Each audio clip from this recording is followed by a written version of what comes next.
Good evening, everybody. Thank you for joining us tonight. Got a little bit bigger crowd as we had our producer ag meetings, had an opportunity to see some of the things that Brian offers. And really, it's tonight we're just building on some of the conversations he's had over the last couple months of really where we are in the nearby, and then some of the things that could potentially impact us as we head into to summer and to fall. So I would just encourage you, as you guys listen to Brian's outlook here, to type in some questions if you have them. Type throughout the entire broadcast, or even at the end, we have an opportunity to answer questions amongst the crop insurance team that's on, and Brian himself. So with that, I will pass it over to Brian.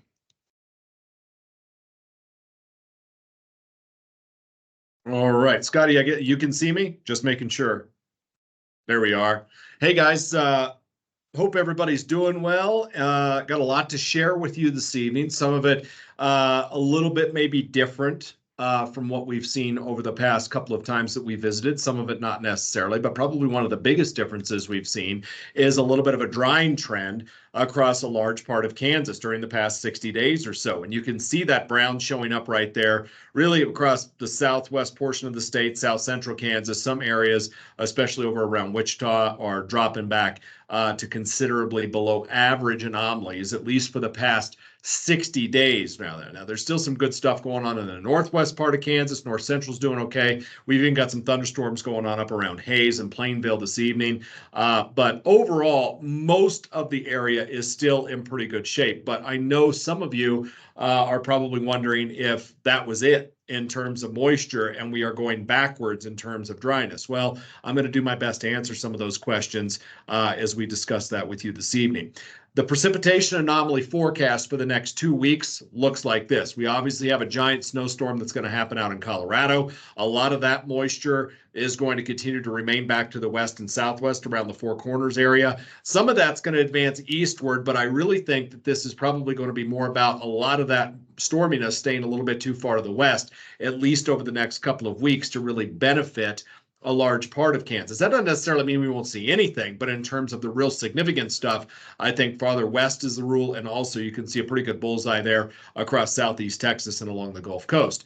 The GFS model also showing a very similar setup. Farther west and farther south in the middle, you have some average to slightly drier than average conditions going on across most of Kansas. There's a little ribbon of above average precipitation that's possible. North central Kansas, southeast Nebraska, and on up into Iowa, but most of the state probably average to slightly below average.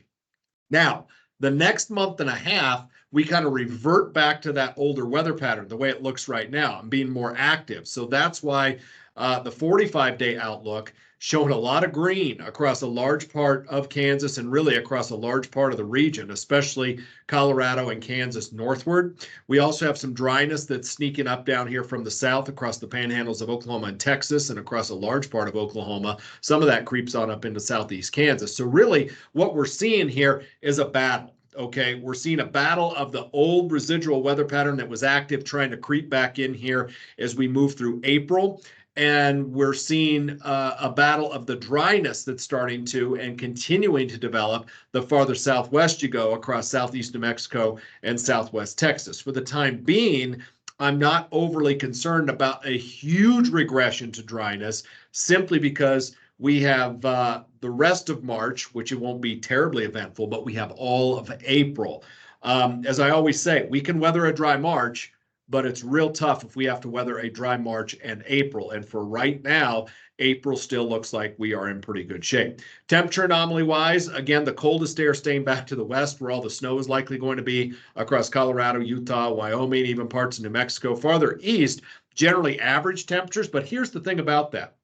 The wheat is getting tall, taller than it should be for this time of year.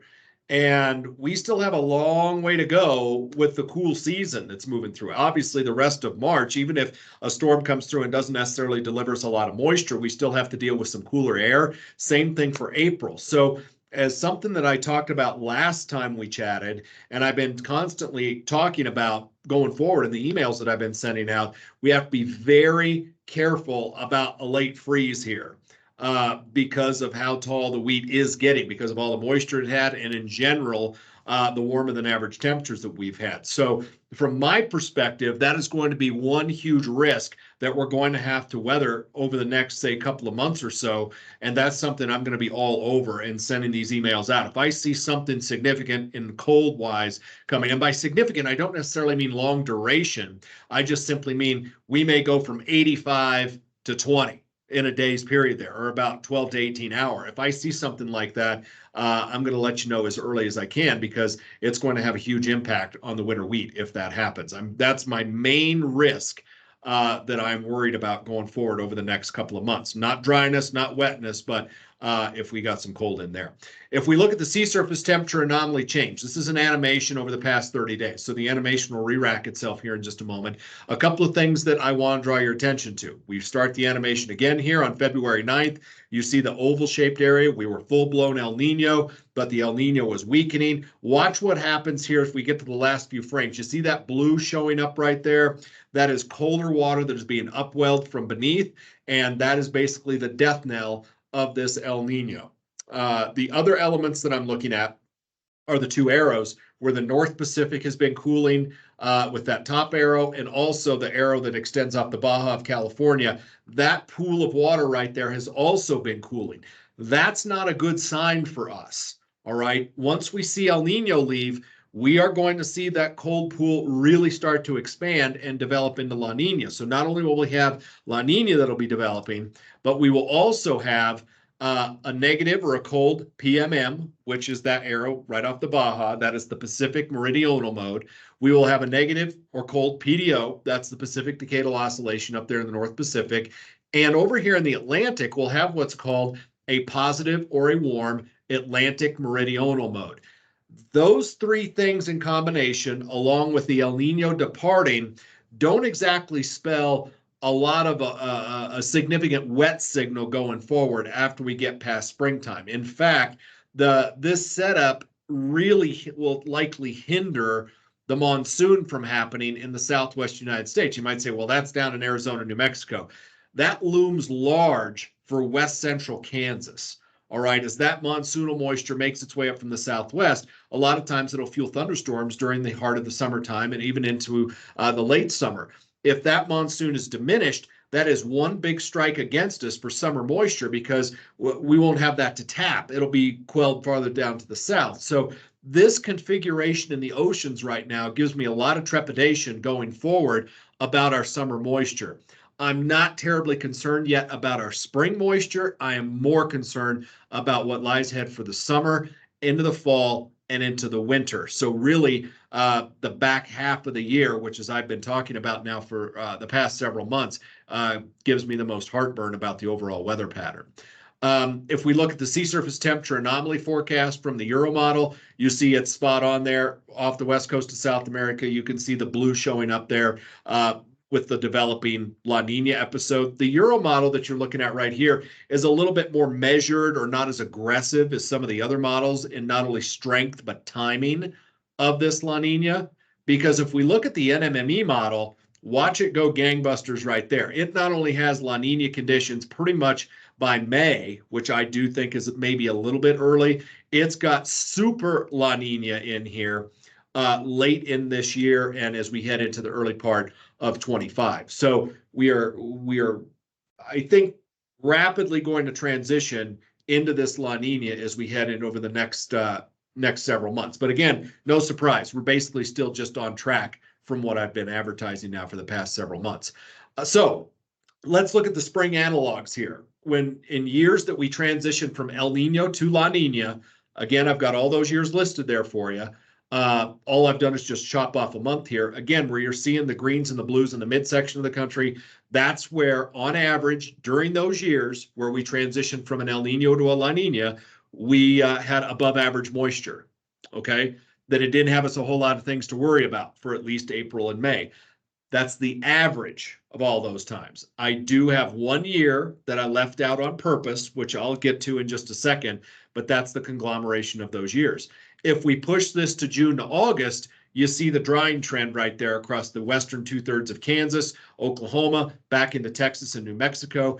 The farther east you go across Kansas, history suggests that we might be okay which is why you see the East Central and Southeast Kansas on average during those years for June through August do okay, versus the Western 2/3 not so much. If we look at September to December, again, the farther east you go, you're doing better. Western Kansas is not so good. Eastern Colorado, New Mexico, Texas, again, those South Central Plain states going over as far as dryness goes when we're bringing in La Nina in here. So that's not good. And if we look at the average of all those months from May to December, that's the signal you get. Western Kansas dries out.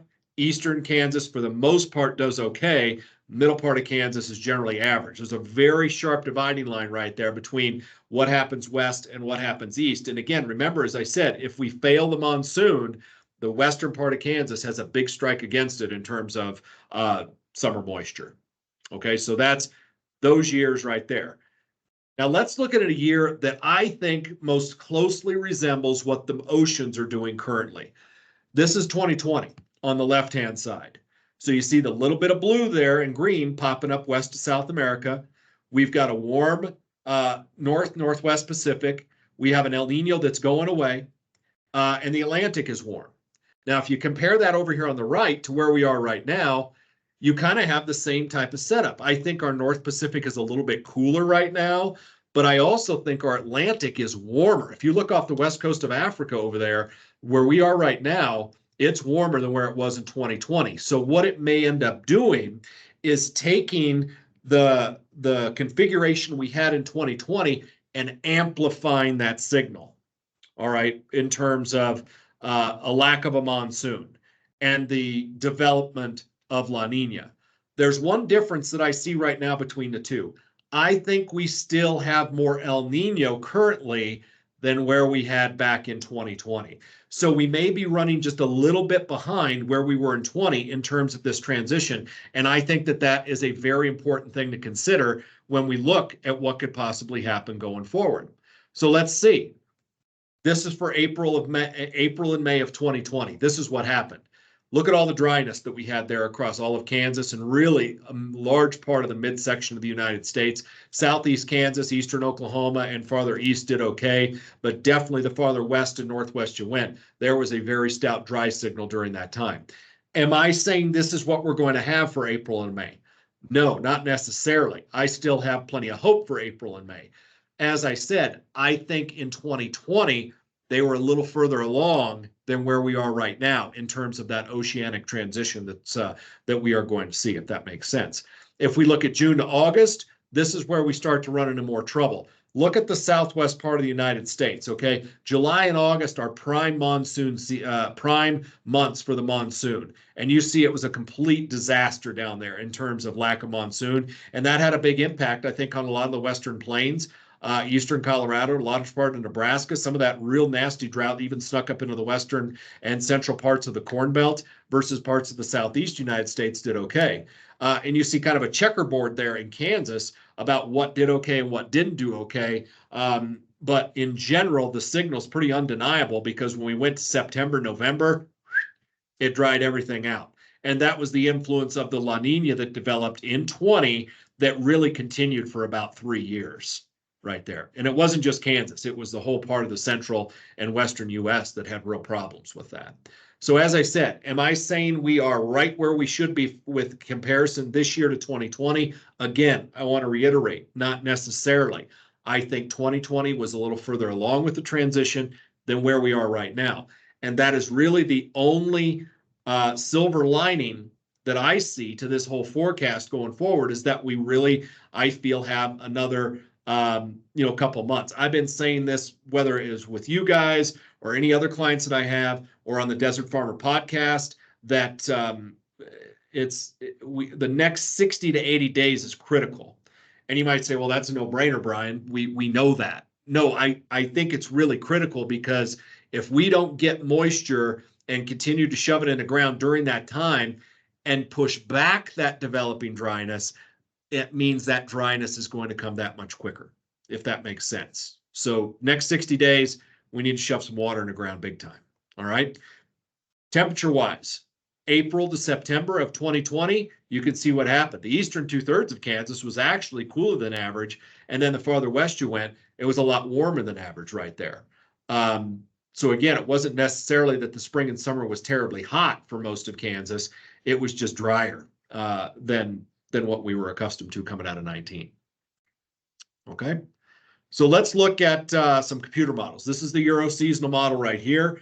And you can see for the forecast month of April, most of Kansas is doing okay. But just southwest of Kansas, that's where that dryness is taking shape. And this storm that's impacting Colorado over the next 36 hours is also going to hit New Mexico. I hope it smacks New Mexico big time, and mainly in the mountains, because again, they have the same type of thing.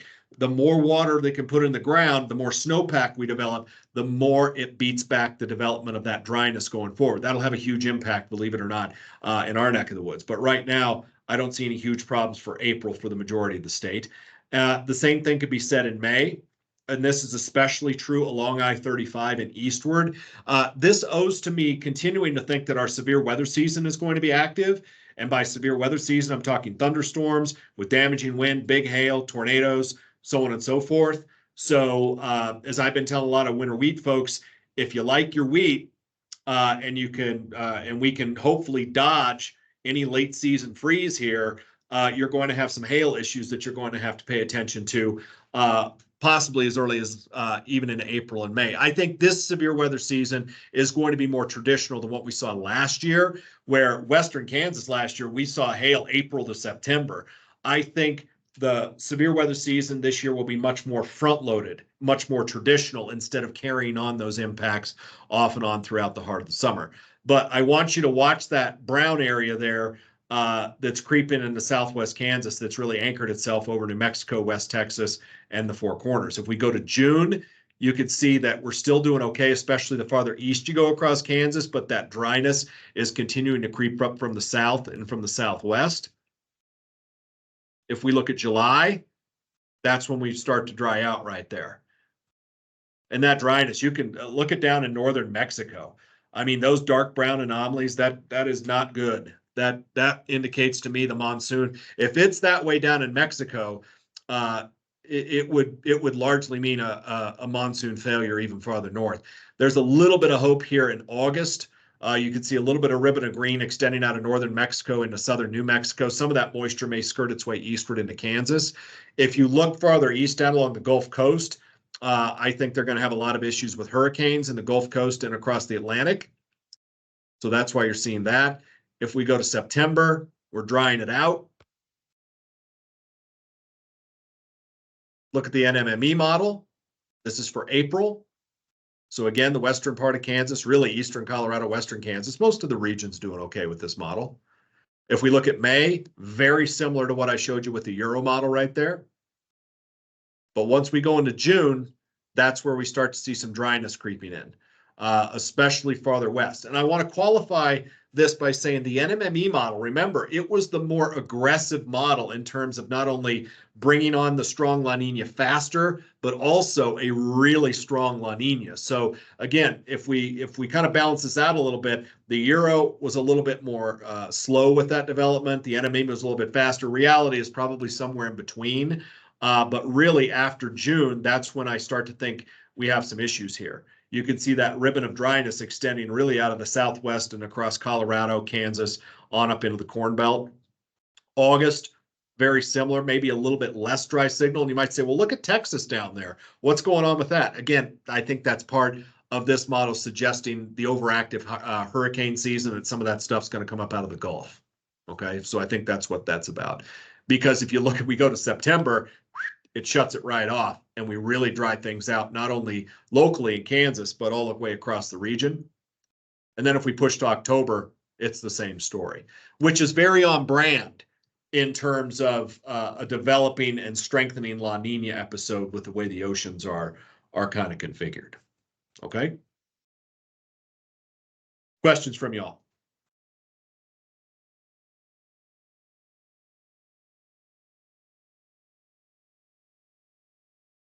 Yeah, Brian. One of the questions, and obviously it's kind of looking like it's gonna maybe get drier a little bit sooner, but as we look at the nearby in that 45-day time frame, right? The the planting conditions have a major impact on the corn market, the soybean market. As we look at kind of the Midwest along with central Kansas, what are you seeing from a planting conditions? Are you thinking that maybe some of the April corn planting could get pushed, or is it still going to probably be pretty favorable conditions? Well, it depends on if this pattern really lets loose in April, and I think that that's going to require some babysitting. But by and large, I would say that there's going to be some windows in there that are going to be okay. Hope you just disappeared. Can you still see me? I can still see you. You're actually on the screen now. Yeah. Okay. So I think it'll wax and wane. I do think that there will be some tighter windows in there, but I also think that there will be some favorable conditions, and there'll probably be some moisture to work in that too. I know that there's a lot of folks up there in the Corn Belt that have some real trepidation about this year because their sub moisture is in the tank right now. But at the same time, it's been warm. It's been a warm winter for them. So there's that race, right? There's that, oh, well, we have conditions where we can get stuff in the ground and we can go to town. Well, that may not necessarily be the best thing, because if we're able to get all the crop in the ground at once, okay, and then we dry it all out at once, you know how that situation goes. We've seen that happen before. So I still have hope for a nice active April, May, but also some windows in there where we can actually get some work done. Yes. Excellent. Feel free to type in any questions you guys may have for Brian. One of the ones that I got asked earlier this week was around, that late freeze possibility. And you did a great job of touching on, obviously it's gotten pretty warm. The wheat's taken off. As you kind of look at some of these weather models, and typically, central Kansas, we look at that freeze deadline roughly, around the 20th maybe. What are you seeing kind of from that standpoint of that window, right? Does it push towards May even like it did back when? There's no model that's going to be able to pick out these individual cold fronts that would do that. Okay. But I'm not to qualify this, I'm less worried about a massive cold weather pattern. Okay. I'm worried about one or two cold fronts that come through in that pattern. And normally I wouldn't be necessarily so worried about it, because in an average year that was cooler, the wheat wouldn't be taller and wouldn't be growing like it is. But this year, because of the warmer than average conditions we had during the winter, and we had all that good moisture that went in the ground back in December, all right, we've advanced things forward by quite a bit. And that's what puts us into trouble more so than necessarily the weather pattern. It's very typical for us to get these late season cold fronts come through. It's less typical for the wheat to be this tall right now. You follow me? Yeah. No, I have a pear tree in my yard, and it's grown pears one time in 10 years. So I'm used to the late freeze. Exactly. And the good thing about that is whether, when you just simply, we're not looking at moisture or snow or rain in terms of some of these storms coming through. If we're just looking at the cold air, the models have a better ability to resolve how cold it's going to get sooner than they resolve who's going to get rain or snow with that. So there should be a pretty substantial lead time on something coming through that would produce something like that. So which that gives me some confidence anyway. Okay. Any other questions for Brian?